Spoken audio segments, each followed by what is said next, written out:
Hey, good morning, Payton. Glad to see you this morning, and congratulations on making an all-around player at your school. So I'm going to give you a side-by-side comparison with our Catherine Bell, who was a senior when this video on the left was taken, and she was an Under Armour All-American. And I'm going to show her the approach that we're ultimately trying to go for. She went on to play 4 years at the University of Texas as an outside hitter. All around, and so this gives us a good idea of where we need to get to in terms of approach. So if we watch you on the right just a minute, we're going to show you your approach method. We show your arms come out, up and back, and then as you go down, you really good solid approach. You got load, and then you go up. Both arms go up high, which is really nice, and they come down, and that's your swing.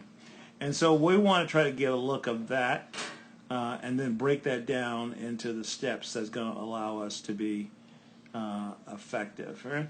So right now what we're going to do is we're going to show you Catherine, and we're going to take you guys through their steps together. So as we see, is both start off with your right, and as you see your left foot comes apart. If you see her arms on her left stride, notice how they're low, and notice how yours get way really high. That tends to slow you down in terms of your approach methodology, and so we want to try to keep those down as we go. As we continue on that left stride, we see that left step and then the power stride followed, which yours is really good. Right now, if we look, we can see her back's more that way, yours is that way. And that's because when you lifted your hands up, it kind of pushed you up when you started. And so that's kind of why we like to try to keep our arms and hands down around by our waist. As we move on, we move through our power stride. Notice that your foot gets nice and open to the center, like what I'm seeing there. And we notice Kat's does as well. And then we move on into our what we call our step close phase, which is really nice and gathered.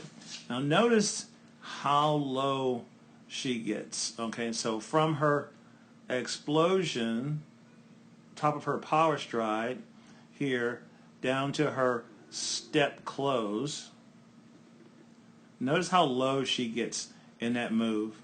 And if we watch here, you're pretty much straight up on your power stride.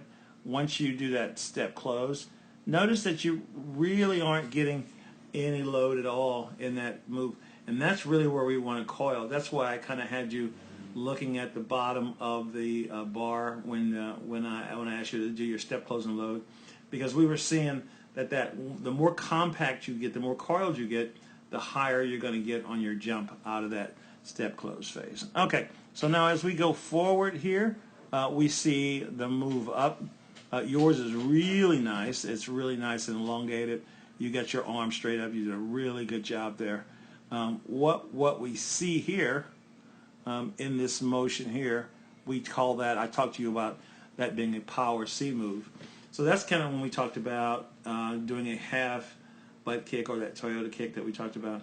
Because what we're ultimately going to try to do is throw those hips forward and out and get them rotating. Okay?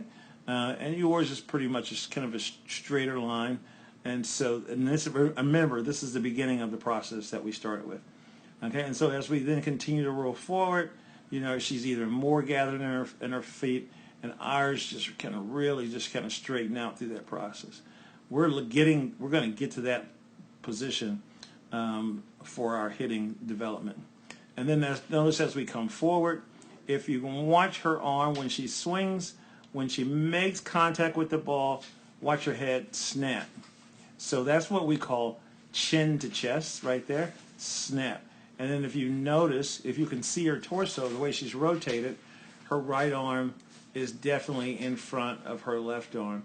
Yours comes through, but it's still kind of held back. And because your head is up, your shoulders can't follow through with that same kind of trajectory that we have over here, which creates, I think on this, I think she hit the ball at 52 miles an hour on her swing. And then that's where we ultimately want to come to. And then when you land, you've got a nice 2-foot landing, which is really, really good. So all in all, we did some really good things. We're going to try to really work on, or we worked on a lot today, learning to fly from here, learning how to hold that position up, and learning how to fly from here into that ball. Because we ultimately are looking for that power C, putting our core strength into that ball, and that rotation that allows us to be ultimately successful. Okay, so that's kind of where we're going. Next couple of videos will illustrate some of how we're making progress to getting there. Talk to you soon.